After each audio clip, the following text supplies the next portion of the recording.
Te cuento que hay una razón por la que los canguros y los emú son el ícono de Australia. Ninguno de los dos puede ir hacia atrás y eso representa un signo de progreso.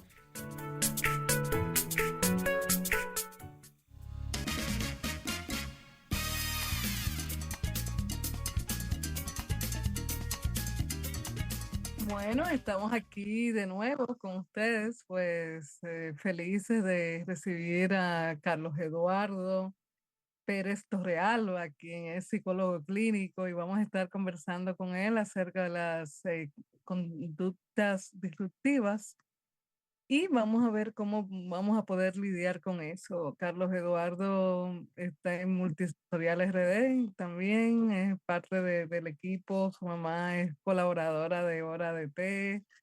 Y bueno, aquí estamos felices y agradecidos de que estés por acá. Bienvenido. Gracias por la invitación. Siempre un placer poder estar acompañando en estas conversaciones amenas. Qué chévere. Mira, cuéntanos un poquito de los problemas de conductas que tienen los niños que impactan posteriormente a los adultos. ¿Cómo que los niños qué? Disculpe, se recortó un poquito aquí. Sí, las conductas disruptivas que tienen los niños y cómo se producen, qué son y Sí, fíjate algo. Tú sabes que yo en los últimos años he trabajado mucho a nivel familiar con el tema de las conductas, ¿no? Y a veces eh, no nos damos cuenta cómo nuestro medio ambiente, ¿verdad? Forma o forja esa conducta, esos tipos de conducta que podemos presenciar, ¿no? Las conductas disruptivas están entre los distintos tipos de conducta que pueden ocurrir, pero hay muchos tipos de conductas que pueden ocurrir. A veces, en la actualidad, ¿verdad? Se generaliza mucho, ¿no? Y cualquier conducta puede ser catalogada como disruptiva desde el poco conocimiento y por lo que se ve que en internet, bueno, niños que llevan la contraria, o que le dan pataletas, o que le dan berrinches, y a veces berrinches y conductas disruptivas no son lo mismo, ¿verdad? La conducta disruptiva en sí, o sea, esa conducta, esa tendencia a conductas disruptivas tiene que ver mucho con el asimilar ciertas normas o ciertas consignas, ¿sí? Entonces, llevar la contraria puede formar parte de esta conducta disruptiva, ¿verdad? No seguir normas y alterar el orden puede ser una conducta disruptiva, por ejemplo. Pero también eso se puede catalogar en diferentes tipos de conducta, que pueden ser conductas como tal problemáticas. Pero en fin, casi siempre estas conductas se van forjando producto de cómo viene la crianza, cómo viene el medio ambiente del niño forjándose y generando ciertos permisos, ciertas situaciones, ciertas aprendizajes del mismo niño de qué puedo hacer, qué no puedo hacer y las dinámicas de cómo yo estoy acostumbrado a tener dinámicas con mi medio ambiente, lo cual me hace a mí tener este tipo de conductas para vincularme y solucionar y conseguir cosas también, porque todos nosotros tenemos conductas que buscan o que van apuntadas a un objetivo dependiendo del contexto, ¿no? Entonces casi siempre estas conductas ocurren en situaciones, ¿verdad? Que apartando lo orgánico que puede ocurrir, ¿verdad? Porque pueden haber conductas disruptivas, por ejemplo, por una situación neurológica, por una condición, pero indiferentemente el ambiente tiene mucho que ver con nuestra conducta, porque nosotros aprendemos de lo que vamos observando, de lo que vamos vinculándonos con cada experiencia, ¿verdad? Y vamos aprendiendo de que si yo tengo una conducta, pues normalmente tengo ciertas consecuencias. Y si estas consecuencias normalmente son a mi favor, pues entonces yo empiezo a utilizarla más porque me genera mucha ganancia, ¿no? sí, licenciado, en nuestra generación Ujú. y anteriores, esas condiciones como que no existían. Antes eran el niño. Existían, pero no eran diagnosticadas. Vamos a hablarlo Sí. Sí, correctamente. había menos población también, cada vez van aumentando más muchos diagnósticos, muchas condiciones. Antes todo era resuelto con un correazo, un ramalazo, con una rama, un chancletazo, las cholas que ustedes dicen, ¿no? Y eso era como lo más fácil de resolver. Entonces, cuando, o sea, hay ese tipo de correcciones se han ido transmitiendo como de generación en generación, sobre Sí. todo aquellos que no son diagnosticados. Entonces, yo me pregunto, ¿cuándo, cuándo sí, cuándo no, que sí, que no, cuándo el niño hay que dejarlo ser niño.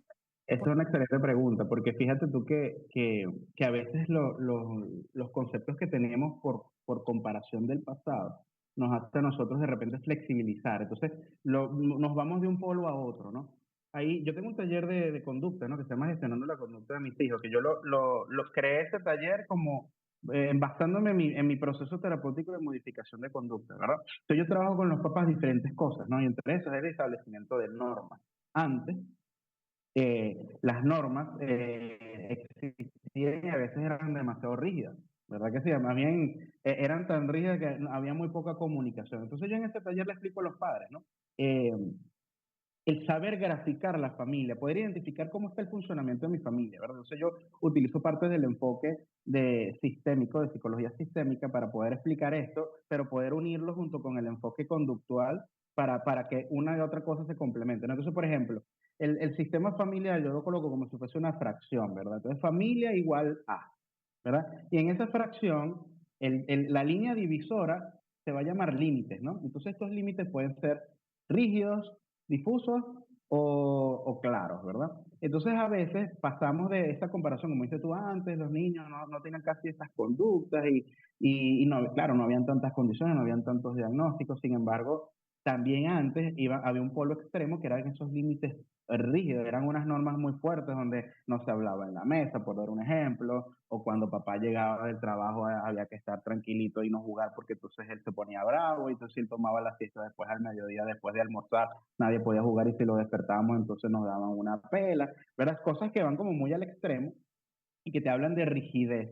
¿Entre qué? Entre dos subsistemas de la familia, que es el subsistema parental y el subsistema fraternal. Entonces, esos límites, ¿verdad? Que es lo que divide, porque nos divide, no somos iguales, papá y hijos no somos iguales, o madres y hijos no somos iguales, hermanos somos iguales, pero papá y mamá son iguales también. Pero a veces estos límites, ¿verdad? Que van acompañados de estas normas y de estas dinámicas que se van estableciendo dentro de la familia, pues entonces algunas personas de los distintos subsistemas pues se mueven en ese subsistema. Entonces, hijos suben y entonces les hablan como iguales a los padres o padres bajan al subsistema fraternal, ¿verdad? Y el otro se queda arriba. Entonces ahí hay una dinámica donde, bueno, los hijos ven a la mamá o al papá como un hermanito, no le tienen un respeto de autoridad, por un ejemplo, o a la mamá y a la otra persona sí, o el niño cree que son iguales y él pone la pauta y él es el que dice cómo son las cosas y todo esto, ¿no? Que va acompañado a todas estas conductas que no es nada más la etiqueta de la conducta, sino qué hago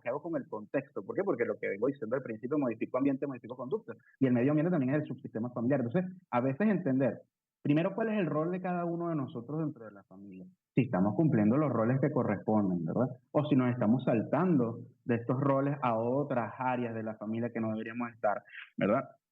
Por ejemplo, ahorita se habla que está muy de moda, yo soy amigo de mi hijo y casi siempre en terapia se tiene que aprender de que tú puedes ser un papá que no necesariamente debe ser autoritario, terrorífico, pero siendo un padre. ¿Por qué? Porque es lo que eres.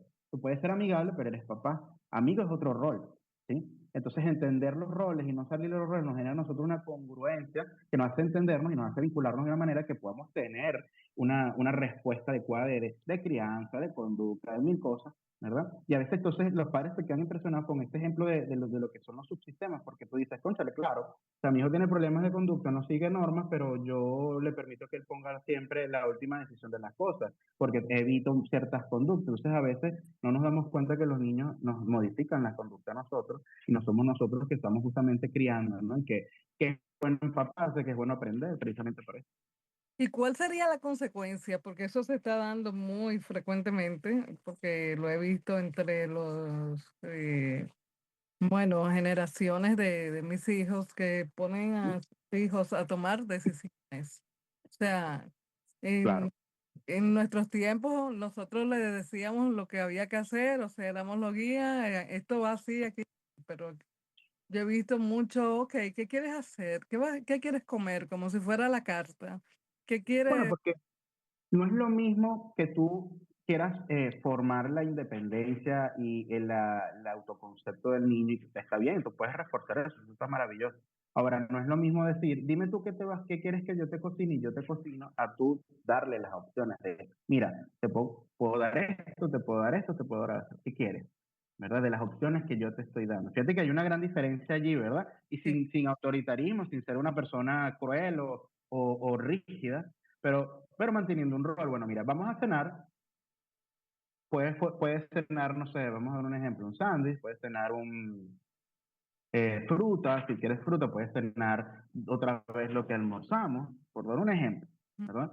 Y tú estás dando las opciones, soy yo el que está decidiendo, o sea, te está poniendo la opción de tú, hay un diálogo, pero yo estoy dándote a ti las opciones, ¿verdad? ¿Por qué? Porque de repente tú me vas a pedir algo que yo no te puedo dar y si no te lo doy, entonces ahí es donde viene el problema porque es lo que tú quieres. Entonces ahí es donde viene ese malentendido entre ser comunicativo a perder un rol automático que es tu rol de madre o de padre, ¿verdad? Que dentro de lo que cabe, pues llevan las familias, porque hay responsabilidades en los roles. O sea, imagínate tú que un niño que no sé, tenga 5 años, 6 7 años, tenga que definir cosas cuando tú eres el que te toca pagar los impuestos, tú eres el que tiene que pagar el alquiler de la casa, la renta, tú tienes una cantidad de responsabilidades entre eso, su salud, su alimentación, y entonces que pase ahora eres tú el que decide, cuando soy yo el que tengo que estoy recargado de todas esas responsabilidades porque yo decidí tenerte, ¿verdad? Pero así como yo decidí tenerte, yo te estoy criando hasta que tú tengas cierta edad de poder tomar tú estas decisiones ya con un poco más de libertad. Entonces también ahí vamos entendiendo los roles, porque aunque tú no lo creas, esta dinámica de yo tener un rol que aunque sea respetado, de que yo, mira, yo soy la cabeza de la familia, soy la mamá o soy el papá, ¿verdad? Y esta casa yo la estoy llevando yo, ¿verdad? Yo te compro las cosas, o yo te doy la oportunidad de que tú tengas aire acondicionado, papá, ¿verdad? Tú no decidiste nacer, pero yo te doy estas comodidades porque yo quiero darte estas comodidades. Sin embargo, las normas las pongo yo. ¿Que se puede dialogar sobre las normas y se puede negociar las normas? Claro, por supuesto que sí, pero al final la última palabra la tengo yo porque yo llevo la cuenta, porque yo llevo todo lo otro. Vamos a un ejemplo, quiero aprender o quiero estar en una academia de fútbol. Tú puedes quererte una academia de fútbol, ahora se puede, yo tengo la disposición de tiempo, la economía, si puedo pagar la academia de fútbol, o sea, hay muchas cosas que conllevan que es importante entender la diferencia de rol y entender de, mamá, podemos, yo quiero, fíjate esa imposición, ¿no? Entonces, a muchas de estas conductas disruptivas se van por esa pérdida de estos roles donde yo estoy literalmente desubicado. O sea, se puede definir con que hay una desubicación, entonces, claro, en mi desubicación se plantean y se generan una cantidad de conductas que hacen que sea un problema. Y cuando ya caemos en el punto del problema, entonces ahí toca ajustar cosas, ¿verdad? Que lo ideal es ir sabiéndolas o ir recobrando esta información o ir aprendiendo, porque nadie nace aprendido y nadie tiene una familia o un manual de cómo llevar una familia, cómo llevar una crianza, cómo ser padre o madre. Pero la idea es este tipo de herramientas tenerlo lo más pronto posible, porque entre más pronto o más pequeño el niño sepa entender estos límites, estas normas claras, porque fíjate, normas claras, límites rígidos, donde no hay comunicación, difusos, donde no se entiende quién es quién y están los claros. Entonces yo tengo normas claras, donde los padres saben ejercer su rol de una manera eficiente, con una comunicación efectiva y con una negociación que puede estar planteada, pero entendiéndose en esta claridad que al final yo tengo la palabra. Entonces fíjate tú cómo se resuelven muchas cosas, ¿no? Pero a veces esto no se tiene muy claro y toca evaluar. Vamos a evaluar cómo está la familia y de ahí entonces vamos hacia la conducta. Pero a veces hay que ir a la raíz también. ya. Eso que dices es bien interesante. Yo creo que es parte de un taller que tiene gestionando la conducta de los niños, como bien dijiste hace un ratito. Cuéntanos un poquito más de esos talleres. ¿Tú los estás haciendo en línea? ¿Lo haces por grupo familiar? ¿Lo haces Sí, a nivel...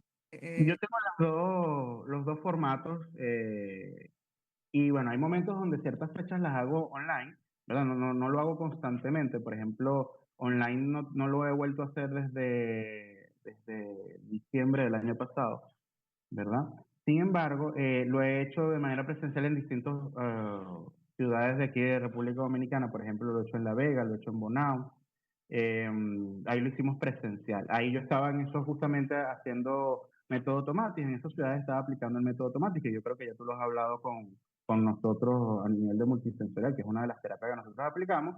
Y en las situaciones o las madres que mostraban mucha necesidad de herramientas conductuales, eh, pues entonces decidimos, bueno, hay un grupo de personas, vamos a hacerlo. Sin embargo, los próximos formatos van a ser yo aplicándolo de manera presencial, pero también online. Entonces siempre hay que estar pendiente porque en cualquier momento voy a estar aplicando esto en las próximas fechas. Un mes como mucho creo yo que estoy aplicando otra vez el taller. Este es un taller que yo decidí hacerlo en formato taller porque a veces los padres entre el día a día, las distintas terapias, porque trabajo con muchos papás que tienen sus hijos muchas terapias porque hay distintos diagnósticos, distintas condiciones, y a veces el llevar otra sesión de otro terapeuta, otro costo a la semana, a veces es un poco complicado y a veces un plan de modificación de conducta te puede llevar 6, 12 semanas, o sea, según los objetivos. Entonces, son 12 semanas donde tú tienes que estar agregándole un extra. Entonces yo dije, ¿cómo puedo yo ayudar a los papás que de repente no puedan hacer el plan como tal? Y decidí crear este taller donde doy una guía escrita, ¿verdad? Donde a pesar de que nos vemos 3 horas nada más en este taller, pues entonces tú te quedas con la información que yo brindé para poder, aunque sea, volver a verificar. Y si la situación está muy profunda, pues indudablemente ahí ya se nota que necesitas un trabajo ya de un seguimiento con un profesional, pero puedes ajustar. O sea, la idea es que con el papá se concientice, o la mamá, o sea, los padres se concienticen, se empoderen con información, con este taller, y bueno, pues sabes que la información es poder y con eso pueden ajustar ciertas cosas que ellos de repente no estaban identificando.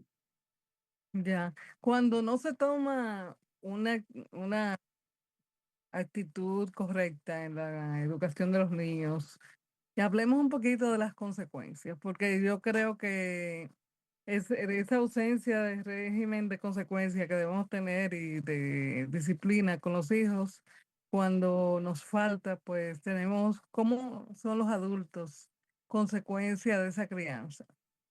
Bueno, fíjate que a veces las crianzas, según las generaciones van cambiando, según cómo ellos tienen su concepto de lo que es una crianza, lo que ellos vivieron de crianza, entonces tratan de ajustar. Te doy un ejemplo que es muy común. Padres que fueron muy maltratados tratan de ser todo lo contrario porque para ellos esa crianza es la terrible, entonces pasan a un extremo, ¿verdad? De ser extremadamente permisivos y entonces ocurre lo que yo te comentaba ahorita, que entonces los límites pasan de rígidos a difusos. Entonces yo no quiero ser como mi padre o como mi madre, que eran muy rígidos conmigo, muy estrictos, donde yo sentía que no tenía ni voz ni voto, y entonces ahora pasa que quien no tienes ni voz ni voto eres tú, sino son tus hijos los que tienen la voz y el voto, ¿no? Claro, Entonces ahí hay una polarización que tampoco es buena. Entonces ahí vienen los problemas. Porque entonces tienes conductas de un niño donde él es el que impone la pauta, donde los niños que le contestan o le hablan feo a las madres o hasta las insultan, porque yo he visto casos de niños que literalmente utilizan epítetos con las madres que tú dices, ujú. Sí, pero cuando esos niños no tienen ese tipo de reglas, ¿cómo se ujú. adultos ya? O sea, vamos a suponer un niño que fue criado bajo el régimen de no consecuencia. ¿Qué tenemos? Yo te puedo dar un ejemplo fácil que lo doy mucho en el taller, ¿no? Sabes que las conductas que se refuerzan se mantienen en el tiempo. O sea, un niño que, por ejemplo, que es contestón, que tiene conductas disruptivas, que suele ser agresivo, de conductas agresivas o violentas, y soluciona las situaciones con ese tipo de conducta. Y si esa, ¿sí? Sí, sí, sigue ese tipo de conducta. Ajá. Este tipo de conductas normalmente las va manteniendo en el tiempo. ¿Por qué? Porque si esta conducta sigue dando resultados y no se ha modificado, pues se mantiene. Entonces te encuentras adultos como, por ejemplo, yo doy un ejemplo en el taller de unas personas jugando dominó en un colmado, ¿verdad? Entonces tú sabes que el dominó es muy pasional en estos países del Caribe, Venezuela, República Dominicana, Puerto Rico, Cuba. La gente se emociona con el dominó, ¿verdad? Y a veces las jugadas, hay personas que no les gustan las jugadas y cómo pierden, y entonces tienen conductas que se han ido desarrollando con el tiempo y que se han mantenido. Entonces, por ejemplo, yo doy un ejemplo de una persona que volteó una mesa porque no le gustó cómo perdió. ¿Sí? Entonces, ese tipo de conductas lo puedes ver. Doy un ejemplo de conductas de esas personas que se riegan y hacen shows donde gritan y golpean las cosas, por ejemplo, en un banco porque las cosas no están saliendo como quieren o porque el servicio no es como quiere. Una vez a mí me pasó en un McDonald's, por ejemplo, en la Máximo Gómez, por cierto, el McDonald's Máximo Gómez. Yo estoy haciendo mi fila para hacer mi pedido y en el drive-thru está una persona que pidió una hamburguesa sin queso, pero entonces se la dieron con queso y él le tiró la hamburguesa en la cara a la pobre. Entonces son conductas problemáticas. Nosotros vemos en mi taller, yo explico por qué es una conducta problemática, porque es que hay distintos tipos de conductas problemáticas. Están las conductas que son excesivas, están las conductas que son deficitarias, ¿verdad? Y están las conductas que son excesivas y deficitarias, o sea, las dos cosas. O sea, hay un exceso o hay un déficit, o sea, estoy por debajo de algo. Entonces, lanzar las cosas cuando yo estoy molesto es una conducta de un niño de 3 años.